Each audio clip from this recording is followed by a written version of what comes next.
বাকি বিল্লা নাম চিন্তা নাই লাগে নাম কই দিছি মৌলানা বাকি বিল্লা আনা হইছে ওয়াজও হালাকে বুখারী শরীফ খতমর সনদ আমার তেনা তারা দাওয়াইতরা এটা 3-4 বছর থেকে আমার এনে বেটা আইয়া বইছে ওয়াজ করছে আমি তো ভাবছি খুব বালা ওয়াইজ হইব বাইন হল বাসা নাই হইবার মতো আপনারা শুনলে সেপ পালাইল অনে না একটুমা হদিস পড়িছে না একটুমা কোরআনের কোনটা কইছে ডাইরেক্ট মিথ্যা কথা। আর ইলা সুর দি মানি গান তো আমরা শুনি না ভাই, গাড়ি গুড়ায় তো কোনো সময় আমরা শুনি না, নিতা তো খান বন করা যেত নাই। এই মতো গানের মধ্যে ইলা ঠান নাই, জিরিঙ্গি নাই, আর ই মতো গানের মধ্যে ই মতো লেজা লাগাইয়া করইন না, ও মতো লেজা লাগাই বেটার ওয়াজ চলে। আসসালামু আলাইকুম রহমতুল্লাহ বরাকাতু। আমি জিয়াউর রহমান। আমি আজকে আলোচনা করব যে একজন আলিম কিভাবে অন্য একজন আলিমের এগেইনস্টে ডাইরেক্ট মিথ্যা কথা বলতে পারে। এটা আমি যা বুঝি আলিম হলে সম্ভব হয় না। মেবি উনি ভুলবশত এই কথাটা বলেছেন, হতে পারে, কিন্তু আমি আজকে এই বিষয়টা নিয়ে আলোচনা করব। এই যে একজন হুজুর, প্রথমে আমি চিনতাম না, ওনার ভিডিও ভাইরাল ভিডিও পেয়ে আমি ওনার বিষয়ে জানার জন্য সার্চ করে বহুত ভিডিও পেলাম যে উনি একজন ভালো ইসলামিক স্কলার, ভালো আলিম, সম্মানীয় ভালো একজন বক্তা। আর ইনাকে দেখেন, ইনি হলেন আমাদের পশ্চিমবঙ্গের 24 পরগনার বাকি বিল্লা সাহেব। উনিও একজন বিখ্যাত, দুয়ো বাংলার স্বনামধন্য বিখ্যাত একজন ইসলামিক স্কলার, ইসলামিক বক্তা। যাই হোক, খুব ভালো সুর, ভালো কণ্ঠে উনি কোরআন এবং হাদিস থেকে আলোচনা করেন, আজে বাজে কোনো আলোচনা করেন না। ওনার ভিডিও, সম্পূর্ণ ভিডিও, কয়েকটা ফুল ভিডিও আমি রেকর্ড করা ভিডিও, আমি নিজে রেকর্ড করা ভিডিও, ফুল ভিডিও, কোনো কাটসাট নেই, আমার চ্যানেলে আছে। আমি নিচে ডেসক্রিপশনে লিঙ্ক দিয়ে দেব এবং ওনার প্লেলিস্টের লিঙ্ক আমি আমার আই বাটনে দিয়ে দিব, সেখান থেকে আপনারা দেখে নেবেন এবং যাচাই করবেন যে এই হুজুর যে কথা বলেছেন সত্য কিনা মিথ্যা। এই হুজুর কি এমন বিতর্কিত কথা বললেন এই হুজুরের এগেইনস্টে। আসুন আমরা এট ফার্স্ট দেখে নিই। বাকি বিল্লা নাম চিন্তা নাই লাগে নাম কই দিছি মৌলানা বাকি বিল্লা আনা হইছে ওয়াজও হালাকে বুখারী শরীফ খতমর সনদ আমার তেনা তারা দাওয়াইতরা এটা 3-4 বছর থেকে আমার এনে বেটা আইয়া বইছে ওয়াজ করছে আমি তো ভাবছি খুব বালা ওয়াইজ হইব বাইন হল বাসা নাই হইবার মতো আপনারা শুনলে সেপ পালাইল অনে না একটুমা হদিস পড়িছে না একটুমা কোরআনের কোনটা কইছে। মুফতি বাকিবিল্লাহ সাহেবের ওয়াজ, ফুল ওয়াজ আমি ডেসক্রিপশনে দিয়ে রাখছি, আপনারা দেখবেন। উনি কোনো হাদিস কোরআন ছাড়া অন্য বাজে কথাই বলেন, কিন্তু উনি বলছেন যে একটু হাদিসও পড়েন নাই, ডাইরেক্ট মিথ্যা কথা বলছেন। পবিত্র কোরআন 49 নম্বর সূরা, সূরা হুজরাত আয়াত নম্বর 6, আল্লাহ রাব্বুল আলামিন বলছেন, যদি কোনো ফাসিক তোমাদের কাছে কোনো সংবাদ নিয়ে আসে তাহলে তোমরা কি করো? যাচাই করো। ফাতাবাইয়ানু, তোমরা যাচাই করো, তারপরে প্রচার করো। আর ইলা সুর দি মানি গান তো আমরা শুনি না ভাই, গাড়ি গুড়ায় তো কোনো সময় আমরা শুনি না, নিতা তো খান বন করা যেত নাই। এই মতো গানের মধ্যে ইলা ঠান নাই, জিরিঙ্গি নাই, আর ই মতো গানের মধ্যে ই মতো লেজা লাগাইয়া করইন না, ও মতো লেজা লাগাই বেটার ওয়াজ চলে। সুর আল্লাহ ওনাকে দিয়েছেন, উনি সুর দিতে পারেন।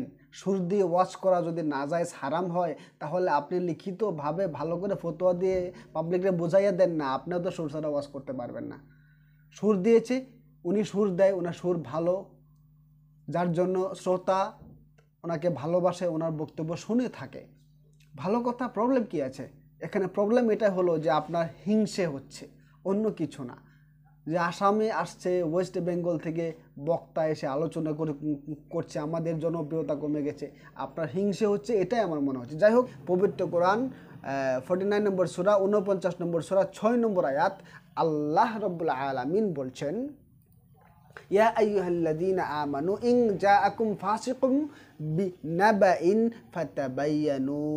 কোনো ফাসিক যদি তোমাদের কাছে কোনো সংবাদ নিয়ে আসে তাহলে তোমরা সেই সংবাদ কি করবা? যাচাই করবা, ইনভেস্টিগেট করবা। যাচাই করে যদি সত্য হয় তাহলে তোমরা প্রচার করবা, নাহলে প্রচার করবা না। এটা কার হুকুম? আল্লাহর হুকুম। মনে রাখবেন, আল্লাহর হুকুম আপনার করতেই হবে। যদি না করেন তাহলে আল্লাহর হুকুমকে অমান্যকারী হবেন, আপনি নিজেই ফাসিক হয়ে যাবেন। করতেই হবে। যদি আপনি না করেন তাহলে আপনি কি হয়ে যাবেন? ফাসিক হয়ে যাবেন। ফাসিক মানে মিথ্যাবাদী, সত্যকে গোপনকারী, পাপিষ্ট, এর সবই হলো ফাসিক। আবু দাউদ 4992, আল্লাহ নবী সাল্লাল্লাহু আলাইহি ওয়াসাল্লাম বলেছেন, কোনো ব্যক্তির মিথ্যাবাদী সাব্যস্ত হওয়ার জন্য অতটুকুই যথেষ্ট যে উনি যা শুনেছে এবং যাচাই না করেই মানুষকে বলিয়ে বেরিয়েছে। মানে উনি কিছু একটা, আমি ধরুন কিছু একটা শুনলাম, শোনার পরেই মানুষকে আমি এটা আবার বলে বেরিয়েছি, মানুষকে প্রচার করেছি, বলেছি মানুষকে, কিন্তু আমি যাচাই করি নাই কথাটা সত্যি কিনা মিথ্যা। উনি যদিও কথাটা সত্য হয়, তারপরেও আমি ফাসিক, আমি মিথ্যাবাদী হয়ে যাব। প্রমাণ এই হাদিস মুফতি বাকি বিল্লাহ সাহেবের। উনি কত সুন্দর করে ওয়াজ করেন, আসুন আমরা অল্প সবাই মিলে শুনি। আল্লাহ বলেন, গোলাম আমি তোমার গলার কাছে একটা ক্যামেরা বসিয়ে দিয়েছি, এমন কোন কথা তুমি বলো না যেই কথাগুলো আমার ক্যামেরার মধ্যে রেকর্ড হচ্ছে না। আল্লাহ যেন এটাই বোঝাইতে চান, ও আমার গোলাম, দুনিয়ার জমিনে তুমি তোমার বন্ধুর কানে এমন কথা বলেছ যেটা তোমার বন্ধু শুনতে পায় নাই। আল্লাহ বলেন, গোলাম ওই ছোট্ট কথাটাও এই ক্যামেরার মধ্যে রেকর্ড হয়ে গেছে। কিয়ামতের দিন, মহা মুসিবতের দিন, আমি তোমার আল্লাহ এই ক্যামেরাটা ওপেন করে দিব, এই ক্যামেরাটা আমি আল্লাহ পরিচালিত করে দিব, আমি আল্লাহ ওপেন করব, আর তোমারে বলবো, গোলাম ইকরা কিতাবাক, তুমি তোমার কিতাবটা পড়ো, তুমি তোমার আমলনামা পড়ো, তুমি তোমার আমলনামা দেখো। কাফা বিনাফসিকাল ইয়াউমা আলাইকা হাসিবা, তুমি দুনিয়ায় কোথায় কি অপরাধ করেছো, কোথায় কি অন্যায় করেছো, সবগুলা নিজে দেখো আর নিজে নিজে হিসাব করো। আজ তুমি জান্নাতে যাবে না জাহান্নামে যাবে, কিচ্ছু বাদ নাই ভাই, বিশ্বাস করেন।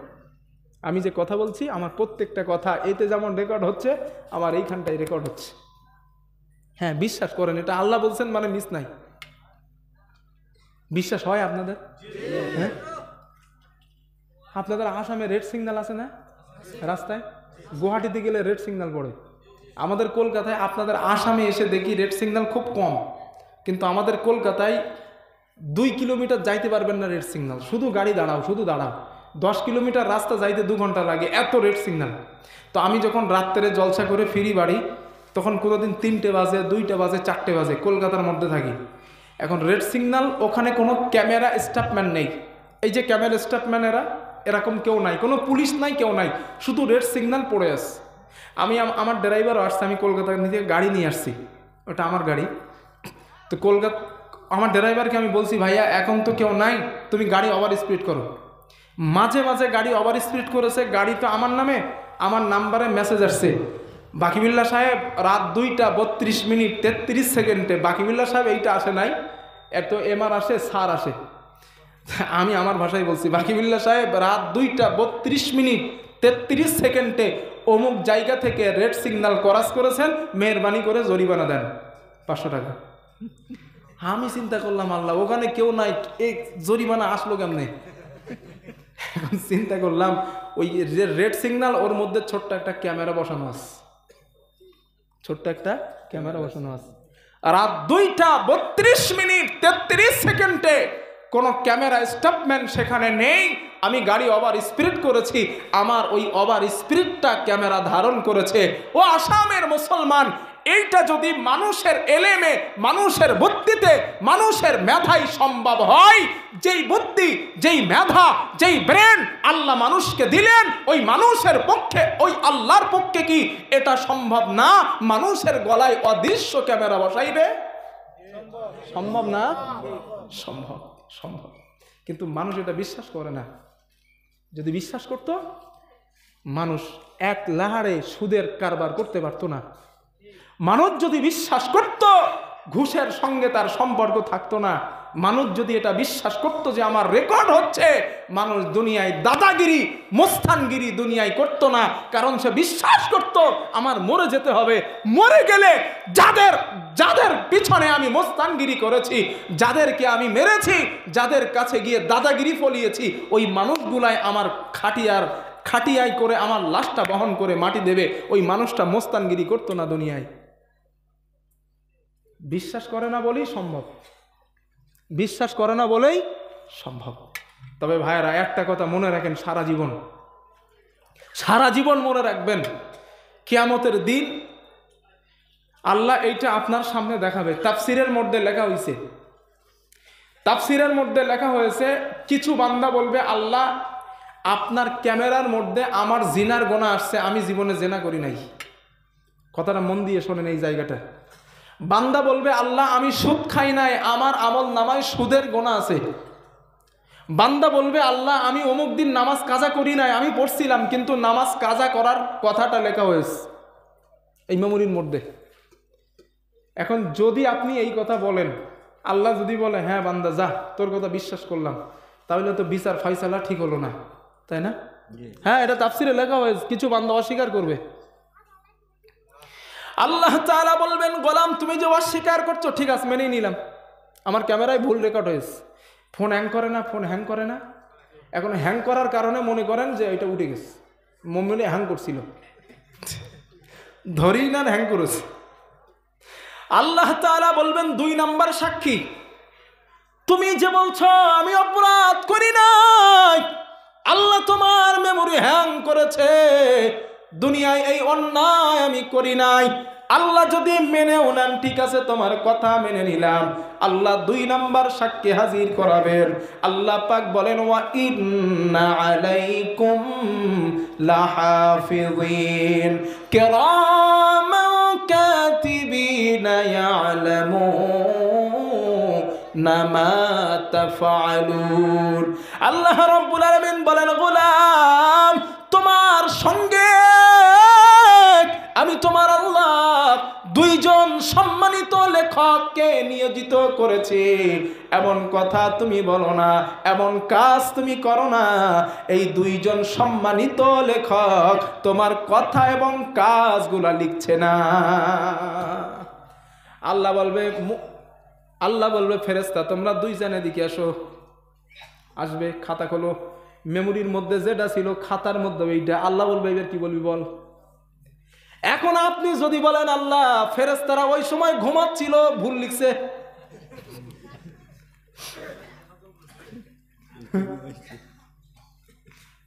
যদি আপনি বলেন যে আল্লাহ ফেরেশতারা ঘুমাইতেছিল, আল্লাহ ফেরেশতারা মনে হয় খানা টানা খাচ্ছিল, এই জন্য আমার কথাগুলো ভুল লিখছে, আমি যুক্তির কথা বলছি এটা। যদি আপনি বলেন আল্লাহ যদি আপনার এটাও বলে বান্দা ঠিক আছে তোর কথা মেনেই নিলাম, আমার ফেরেশতারা ঘুমের কারণে ভুল লিখছে, যদি মেনে নেন, আল্লাহ বলেন 3 নাম্বার সাক্ষী। এবার যাবেন কই? কোরআনে আল্লাহ বলেন, আমার গোলাম আমি আল্লাহ কিয়ামতের দিন তোমার জবানকে বন্ধ করে দেব, যেই জবান দিয়া হাসরের দিন আমি আল্লাহর সামনে মিথ্যা বলতে তোমার ভয় লাগে না, ওই জবান আমি বন্ধ করব। আল্লাহ হাতকে বলবেন, হাত তোর জবান খুলে দিলাম, কোথায় আমার বান্দা কত টাকা সুদের টাকা গুনেছে, হাত তুই বলে দে। হাত বলবে আল্লাহ, এই হাত আল্লাহ কোরআনে বলছেন, হাত বলবে আল্লাহ তোমার বান্দা এত টাকা সুদ নিছিল, গরিব মানুষ সুদের টাকাটা দিতে পারে নাই, বাড়িতে গিয়া তার বাড়িটা ভাঙচুর করেছে, আগে সুদের টাকা দাও, এত বড় ডাকাত ছিল আপনার এই বান্দা। আছে না এমন? সুদের টাকা না দিতে পারলে শালা সুদ করে ওর বাড়ি যায়, ওর বাড়ি গিয়া ঘর ভাঙচুর করে, টাকা কবে দিবি বল, ঠিক কিনা বলেন? না আপনাদের দিকে এসব নাই, আমাদের দিকের কথা বলতেছি। না আপনাদের দিকে থাকলেও আমি বলবো মার খেয়ে বিপদ হয়ে যাবেন আমার। না আপনাদের দিকে সব ভালো আছে, আমাদের কলকাতার কথা বলতেছি। এমনও সুদখোর দুনিয়ায় আছে যেই সুদখোর গুলা আসল টাকা দিতে গেলে বলে আসল সাইডে রাখ, আগে সুদের টাকাটা গোন, আগে ইন্টারেস্টটা গোন, আগে সুদের টাকা দে, তারপরে আমি আমার আসল টাকা নিব। আবার দুনিয়ায় কিছু চালাক মানুষ বার হয়েছে, চালাক চালু মানুষ, বোঝেন ভাই আপনারা? চালু বোঝেন তো না? চালু মানুষ বার হয়েছে, মানে তারা এখন আর সুদ খায় না, তারা এখন অন্য কিছু খায়। কিরকম? এক লোক সরকারি চাকরি করতেন, সরকারি চাকরির পরে আপনাদের এখানে পেনশনের অবস্থা আছে, পেনশন পায় এখন আছে তো? এই পেনশনের টাকা 50 লাখ টাকা পেয়েছে। এখন সে মাস্টার মশাই চিন্তা করছে, আমি নামটা বলছি না, মিডিয়া হচ্ছে তো বিপদ। এখন সে মাস্টার মশাই চিন্তা করেছে যে 50 লাখ টাকা আর তো টাকা পাবো না, তো টাকাটা ব্যাংকে রেখে দেই। এখন টাকাটা রেখেছে ব্যাংকে, ওই টাকার যা মাসে ইন্টারেস্ট হয়, সুদ হয়, ওই সুদ তুলে ওনারা নিজেরা খায়। এখন এক হুজুর এই সংবাদ তো পেয়েছে যে ওই মাস্টার মশাই সুদ খায়। এখন সে হুজুর তার বাড়িতে জলসা করতে গিয়েছে, তার বাড়ি খাবে না, বলছে ভাই আমি শুনছি আপনি সুদ খান, আমি খাবো না আপনার বাসায়। বলছে হুজুর বিশ্বাস করেন হুজুর আমি সুদ খাই না। বলছে না আমি শুনেছি আপনি সুদ খান, আমি শুনছি, আমি আপনার বাসায় খাবো না। আপনি দিনের দাওয়াত দিয়েছেন, আমি আসছি, বক্তব্য দিয়েছি, চলে যাচ্ছি, আমার যে পারিশ্রমিক, আমার পারিশ্রমিক দেন, চলে যাচ্ছি। হুজুর বলে না খাইতে হবে, ওই স্যার বলে খাইতে হবে। এখন ওই স্যার চিন্তা করছে, শিক্ষিত মানুষ তো, ও বলছে হুজুর যেই লোক আপনারে বলছে সুদ খাই, ও লোক একেবারে ভুলও বলে নাই, ঠিকও বলে নাই। তো লোক কেমনে? বলছে হুজুর আমি যে 50 লাখ টাকা পেনশনের টাকা পাইছিলাম, ওই টাকাটা আমার বোর নামে রেখে দিস, আমার বোর নামে ব্যাংকে বই করে রাখছি। ওই ব্যাংক থেকে যেই লাভ অংশটা আসে, যেই টাকাটা আসে, ওইটা বোর নামে আসে, আর আমরা নিজেরা সংসার চালায় খাই। আর হুজুর আপনি যে বললেন সুদ খায়, আমরা তো সুদ খাই না হুজুর, আমরা ইন্টারেস্ট খাই। মনে করে আল্লাহ ইংরাজি বোঝে না, হুজুর আমরা ইন্টারেস্ট খাই। আর মানুষ এখন তো সুদ খায় না, সব ইন্টারেস্ট খায়, বলে আমরা লাভ খাই, লাভ। তো ওই লোক বলছে হুজুর আমি আমার বিবির নামে বুদ্ধি কইরা বই করছি, আর ওই টাকা বোর নামে রাখছি, মার খাবি বউ খা, আমি খাও না। বোঝেন নাই? তো বর্তমান জামানায় কিছু মানুষ নামের পশু, মানুষ নামের অমানুষ বসবাস করে, যারা এমন ইসলামকে যুক্তি দিয়া, তর্ক দিয়া, ইসলামকে বিনয়ীভাবে মানুষের সামনে উপস্থাপন করে সুদটারে হালাল করতে চায়। আরে আল্লাহ তো কোরআনে বলেছেন ওই ব্যবসা হালাল, যেই ব্যবসায় লাভ আছে আর লস আছে, লাভ লস দুটোই আছে। আরে ভাই আমি তার কাছে 10 লাখ টাকা দিলাম, তার সঙ্গে চুক্তি হইল আমার মাসে 10,000 টাকা, 10 লাখে মাসে 1 লাখ টাকা দিতে হইবে। ওই লোকটা যদি ফট করে মারা যায়, আমি তো তার 1 লাখ টাকা ছেড়ে দিতেই পারি, এইটা আমার 1 লাখ টাকা লস, আমার সুদ হইল কেমনে? এই যুক্তি পেশ করে। ওরা মানুষ নামের পশু। হ্যাঁ আমি বুঝতে পারছি আমার উপরে রাগ হবে, রাগ হইলে কিছু করার নাই, সত্য কথা বলবো, হয় হোক না না, টাকা দিবেন না তাই কি হয়েছে? আল্লাহ কথাগুলো বোঝার তৌফিক দেন, বলেন আমিন। এইগুলো আছে না আমাদের সমাজে, বলেন? আল্লাহর নবী শোনেন, আসামের মুসলমান শুনুন, আল্লাহর নবী বলেছেন সুদের মধ্যে 70টা, কোনো বর্ণনায় 73টা গোনা আছে। তার মধ্যে সব থেকে ছোট গোনা আপন মায়ের সঙ্গে জিনা করা। হ্যাঁ হাদিসে নবী বলছেন আপন মায়ের সঙ্গে জিনা করা সুদের সব থেকে ছোট গোনা। আর সুদের সব থেকে বড় গোনা কি? যদি কেউ সুদখোর থাকেন, পা দুটো বাড়াই দেন, আমি ধরে বলছি, আপনার পা দুটো ধরে বলছি, সুদ খাওয়া ছেড়ে দেন, পা দুটো বাড়ান, আমি ধরে বলছি, আমার লজ্জা লাগবে না, কারণ আপনি যদি সুদ ছেড়ে দেন আমি সাকসেস। সব থেকে বড় গোনা কি? আল্লাহ তাআলা বলেন ফাইন লাম তাফআলু ফাআযনু বিহারবিন মিনাল্লাহি ওয়া রাসূলিহি। আল্লাহ রাব্বুল আলামিন বলে বান্দারে সুদের সব থেকে বড় গুনাহ হলো যারা দুনিয়ায় সুদখোর, যারা সুদ খায়, তোমরা প্রস্তুতি নিয়ে নাও, তোমরা রেডি হয়ে যাও, হাসরের ময়দানে আমি আল্লাহ এবং আমার রসুলের সঙ্গে তোমাকে জিহাদ করা লাগবে। আসামের মুসলমান একবার আমারে বলেন, জিহাদ তো হয় শত্রু পক্ষের সাথে, কথা বলেন না কেন? লড়াই তো হয় শত্রু পক্ষের সঙ্গে। আল্লাহ বলেন যারা সুদখোর তারা আমি এবং রসুলের বিপক্ষে যুদ্ধ করবে। মানে আপনার শত্রু, সুদখোরের শত্রু হলো আল্লাহ, সুদখোরের শত্রু হলো রসুল। আর আল্লাহ রসুল যদি আপনার শত্রু হয়ে যায়, পৃথিবীর কোনো বাবা নাই আপনারে জান্নাত দেবে। কথা বোঝাইতে পারছি? বুঝলে বুঝ পাতা, না বুঝলে তেজপাতা, টাইরের ডাইলেক্ট। হ্যাঁ সত্য ভাই, একদম সাদা মেটা কথা বলছি আমি। এর উপরে যদি না ছাড়েন আমার কিছু করার নাই ভাই। একটা এক্সাম্পল দেই। মানুষ সুদ খায় কেন? জমি করার জন্য। মানুষ সুদ খায় কেন? বাড়ি করার জন্য। মানুষ সুদ খায় কেন? টাকার মালিক হওয়ার জন্য। ঠিক বলছি না ভুল বলছি? একবার চিন্তা করেন তো, আপনি সুদ খেয়ে আপনার ছেলের জন্য 2 তলা বাড়ি করছেন। খুব মন দিয়ে কথাটা শোনেন, নিজের বিবেকের কাছে প্রশ্ন করবেন যদি ভুল বলি। সুদ খেয়ে 2 তলা বাড়ি করছেন, 3 বিঘা 5 বিঘা 10 বিঘা জমি করেছেন, 3টা গাড়ির মালিক, ব্যাংকে 10 কোটি টাকা, সুদ খাইছেন 5 কোটি, 5 কোটি টাকা নিজের আসল। আচ্ছা বলেন, এই সুদের টাকা কামাইতে কামাইতে কামাইতে কামাইতে আপনার বয়স এখন 60 বছর 50 বছর। ফট করে আপনি মরে যাবেন। মরবেন তো নাকি? মরে যাবেন, সবার বিশ্বাস আছে এটা? সুদখোর যারা তারা মরবে না? মরবে তো, সবাই মরবে। আচ্ছা বলেন, এই মরে যাবার পর এই যে 10 কোটি টাকা 5 কোটি টাকা ব্যাংকে আছে, বাড়ি আছে, গাড়ি আছে, জমি জায়গা আছে, এইগুলা ভোগ করবে কারা? জোরে বলেন।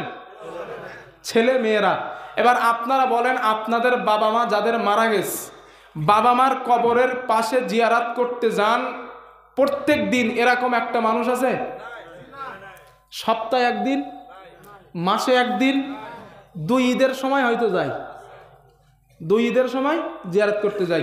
এবার বলেন আপনি, আমি সুদ খাইলাম 5 কোটি টাকা সন্তানদের বড়লোক বানানোর জন্য, যেই সন্তানের জন্য সুদ খেয়ে টাকাগুলা জমায়া কবরে গেলাম, কবরে গুতন আমি খাবো না আমার ছেলে খাবে? জোরে বলেন।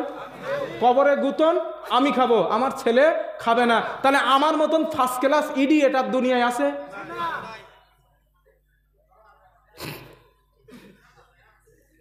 আমি সুদ খাইছি ছেলের জন্য, কবরে গিয়ে গুতন খাইব, গুতন।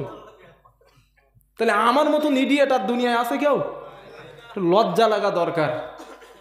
যেই ছেলেটার জন্য সুদ খাইলেন, যেই মেয়েটার জন্য সুদ খেয়েছেন, ওই মেয়েটা আপনি মারা গেলে 3 টুকরা কাফন পরে ওই বাবাটা 3 টুকরা, ওই ছেলেটা 3 টুকরা কাফন দিয়া জনমের মতো কবরে রেখে আসবে। আর যাদের বাবা ইমানদার নেককার, তার সন্তানেরা যাইতে পারে কেন? তার বিশ্বাস আমার বাবা ভালো মানুষ ছিল। আর যে আপনি সুদ খান, ওই আপনার ছেলেটা বলবে বেটার কবরের কাছে গিয়ে কর্ম কি, ও তো সুদ খাইতো সারা জীবন, যতই দোয়া করি মাফ হইবে না, গিয়ে ফালতু সময় নষ্ট করার দরকার নাই। ঠিক কিনা বলেন? হ্যাঁ, আমি জানতাম আমার বাপ সুদ খাইতো। তাহলে আপনি কত বড় ইডিয়েট চিন্তা করেন, যে টাকা খাওয়ার কারণে সুদ খাইয়া যেই সন্তানের জন্য করছেন, ওই সন্তান মরার পরে আপনার গালে চট দিচ্ছে, শালা মরবি সুদ খেয়ে মরছি, যা মরগে যা, তোর টাকা আমরা খাই। এটাই দুনিয়ার বাস্তবতা। আমি কথাগুলো হয়তো একটু বাঙালি ভাষায় বলছি, কষ্ট পায়েন না, তবে এটাই বাস্তবতা। জবাব দিতে হবে আল্লাহর কাছে। যদি কোনো সুদ খাওয়া মানুষ থাকেন, পা দুটো বাড়ায় দেন, ধরে বলছি আমি বাকিবিল্লাহ আপনার শত্রু না, আল্লাহর কসম আমি বাকিবিল্লাহ আপনার শত্রু না, আমি আপনার বন্ধু। আমি কলকাতার থেকে এসে আমি আপনাদের দিলে কেন কষ্ট দেবো ভাই? আমি এই জন্য বলছি, কারণ আমি ইন্নামা আনতা মুদাক্কির লাস্তা আলাইহিম বিমুসাইতির। আমি উপদেশক, আমি প্রচারক, আমার কাজ উপদেশ দেওয়া, আমার কাজ নবীর রেখে যাওয়া কথা প্রচার করা। তাই করছি ভাই, পারলে মেনে নেন, না হইলে ছেড়ে দেন, আমার কিছু যায় আসে না। আমি লাঠি সার্চ করার জন্য আপনাদের কাছে আসি নাই। আমারও শত্রু বানায়েন না আপনারা। জবাব দিতে হবে, এতটুকু বিশ্বাস রাখেন, জবাব দিতে হবে আল্লাহর কাছে। আমার বন্ধুগণ, আল্লাহ তাআলা বলেন, কিয়ামতের দিন তোমার হাত বলবে আল্লাহ, তোমার বান্দা এত টাকা দুনিয়ায় সুদ খেয়েছিল, আমাকে দিয়ে গুনিয়েছে। হাত বলবে আল্লাহ তোমার এই বান্দা আমাকে দিয়া পর নারীর গায়ে স্পর্শ করিয়েছিল। হাত বলবে আল্লাহ অমুক মানুষকে অন্যায়ভাবে চড় মেরেছিল, মোস্তানির টাকা জনমের গোনা গুনেছে। মোস্তান আছে না আপনাদের দিকে? আছে। মোস্তানের টাকা জনমের গোনা গুনেছে। আমার বাড়ি যাবা আজকের হবে না।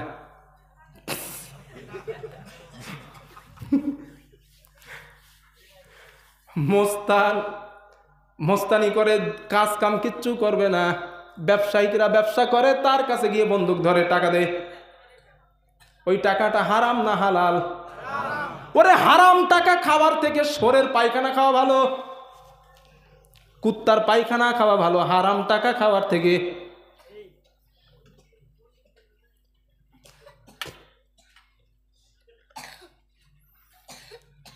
আমার ভাইয়ের আল্লাহ তাআলা বলেন কিয়ামতের দিন তুমি যে মুস্তানি করেছো, তোমার হাতে ক্ষমতা ছিল, তোমার হাতে পাওয়ার ছিল, ওই পাওয়ার দিয়া তুমি মানুষকে কষ্ট দিয়েছো, মানুষের উপরে জুলুম করেছো। তোমার হাত আমি আল্লাহর কাছে তোমার বিপক্ষে সাক্ষী দেবে। আল্লাহ বলেন তোমার চক্ষু কোন নারীর দিকে তুমি তাকাইছিলা, তোমার চোখ হাসরের ময়দানে বলে দেবে। আল্লাহ বলেন ইয়ালামু খাইনাতাল আয়ুন ওয়া মা তুখফিস সুদূর। আল্লাহ তাআলা বলেন গোলাম দুনিয়ার জমিনে তুমি সানগ্লাসের ভিতর দিয়া কার দিকে তাকাও, দুনিয়ার কেউ জানে না, দুনিয়ার কেউ বুঝতে পারে না। আমি তোমার আল্লাহ, আমি তোমার রব আরশে আজিম থেকে সবগুলা দেখতে পাই, আমি আল্লাহ সবগুলা জানতে পারি। আল্লাহ বলেন গোলাম কিয়ামতের দিন তোমার এই চক্ষু তোমার বিপক্ষে আল্লাহ আমি আল্লাহর কাছে সাক্ষী দেবে। আপনি চক্ষু দিয়া কোরআনের পৃষ্ঠার দিকে তাকাইয়াছিলেন, এই চক্ষু বলবে আল্লাহ তোমার বান্দা আমি চক্ষু দিয়া কোরআন তেলাওয়াত করেছিল।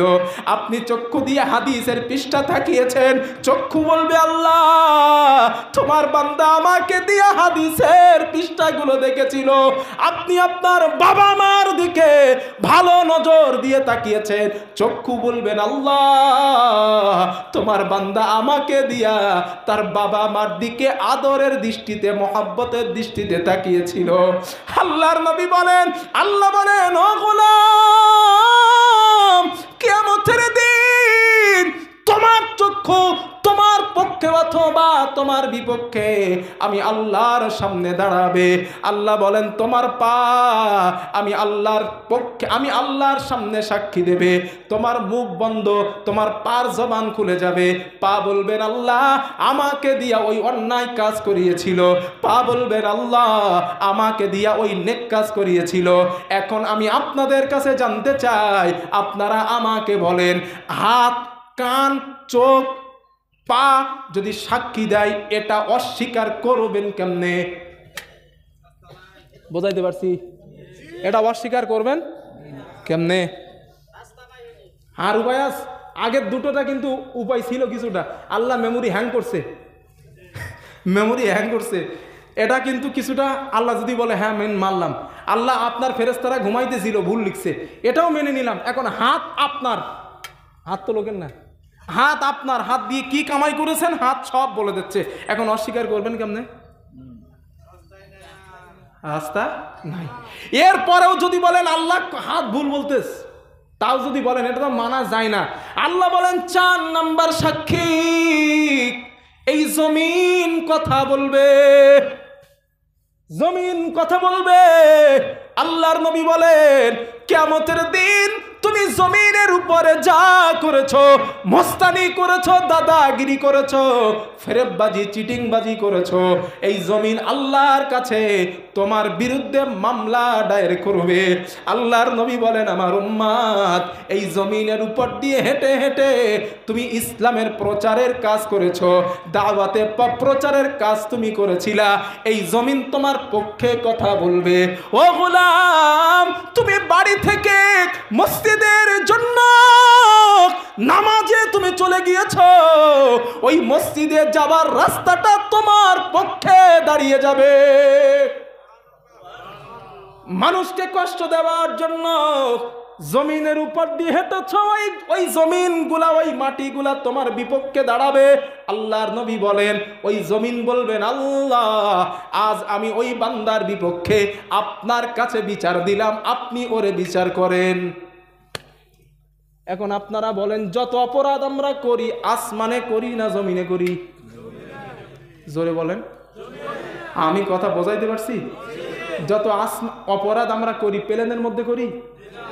প্লেনের মধ্যে তো ওই কয়েকদিন আগে বাংলাদেশের একটা ছেলে, আপনারা নিউজে দেখছিলেন না, ওই মালয়েশিয়া না কোথার থেকে বাড়ি আসছে, এখন বেটা প্লেনের মধ্যে সিগারেট ধরাইছে, দেখছেন?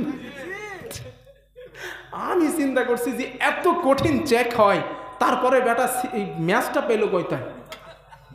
আমার মাথায় ওইটা আগে আসছে, হ্যাঁ ভাইয়া হুজুর সত্যি, আমি এইটা চিন্তা করছি, এত কঠিন চেক হয়, আমার ফ্লাইটে উঠতে ভাল লাগে না, এই এত চেকিং করে ওরা।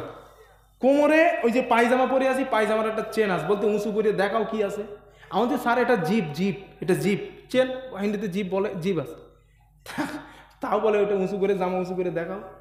কি বিপদ! আল্লাহ চিন্তা করি, আল্লাহ হাসরের দিন তুমি মনে হয় এত পরীক্ষা করবো না, এরা যা পরীক্ষা করে। তা আমি চিন্তা করেছি যে এত পরীক্ষা নিরীক্ষা করার পরে, এত চেক করার পরে ব্যাটার কাছে ম্যাচ আসলো করতে গিয়ে। ও চিন্তা করতেছে অনেকদিন পরে বাড়ি যাচ্ছি, একটু ফ্লাইটের মধ্যে বসে আরামে সিগারেট খাই। ও ব্যাটা তো বোঝে না যে ফ্লাইটের মধ্যে আগুন একেবারে দণ্ডনীয় অপরাধ, কারণ এটা একটা জড়ো, এটা একটা বাষ্পর উপর দিয়ে চলে, গ্যাসের জলীয় পদার্থের উপর দিয়ে চলে, ওটা ও তো বোঝে না। তাহলে একটা সিগারেট খাইলেও এই অপরাধের দণ্ডনীয় অপরাধ হয় প্লেনের মধ্যে, তাহলে অপরাধ করার কোনো সুযোগ প্লেনে নাই। একটা অপরাধ আছে, সেটা হলো ওই সুন্দরী নারী থেকে ওদের দিকে দেখা। হুজুর আপনি কি বলছেন এটা? হ্যাঁ ভাই, আমি প্লেনে জীবনে এতটা উঠেছি, ইন্ডিগো আমাদের কলকাতায় যারা বোর্ডিং পাস দেয় এরা অনেকে আমার চেনে, এতটা উঠেছি ফ্লাইটে আমি, ওরা আমার চেনে যে এই লোকটা এত যায়, আমার চেনে তারা। তাহলে চিন্তা করেন কত উঠছি আমি। তো ওই যে সুন্দরী নারী থাকে, ওই নারীদের দিকে তাকায়া একটা গোনার রাস্তা আছে, সেটা হলো ওইটাই, আদার্স কোনো গোনার রাস্তা ফ্লাইটের মধ্যে নাই। তো একটা গোনার রাস্তা ছাড়া বাকি সব গোনা মাটিতে করছি, ঠিক কিনা বলেন? সুদ খাওয়া, জিনা করা, মিথ্যা বলা, ফেরেববাজি করা, চিটিংবাজি করা, মস্তানি করা, মানুষকে কষ্ট দেওয়া, জমিনের আল ঠেলা, বুনের ফারাজ ফাঁকি দেওয়া, যা করি সবগুলা জমিনের উপরেই করি। আল্লাহ বলছেন, নবী বলছেন, কিয়ামতের দিন এই জমিন তোমার পক্ষে অথবা বিপক্ষে আল্লাহর সামনে কাঠগড়ার আসামিতে তোমাকে দাঁড় করাবে। এবার বলেন, এই জমিনের সাক্ষী তো আপনারা কিভাবে অস্বীকার করবেন? জায়গা আছে না? এবার আমি আপনাদের কাছে জিজ্ঞাসা করি, এই চারটে সাক্ষী যদি আপনার পক্ষে দাঁড়ায়, আপনি ইমানদার, আপনি মুসলমান, আপনি জান্নাতি। আর চারটা সাক্ষী যদি আপনার বিপক্ষে যায়, আপনার ঠিকানা জাহান্নাম, আপনি কাফের, আপনি মুনাফিক, আপনি জান্নাতে জাহান্নামে যাবেন। এটাই ফয়সালা। কথা বোঝাইতে পারছি? এখন সিদ্ধান্ত আপনাদের, বক্তব্য আমার।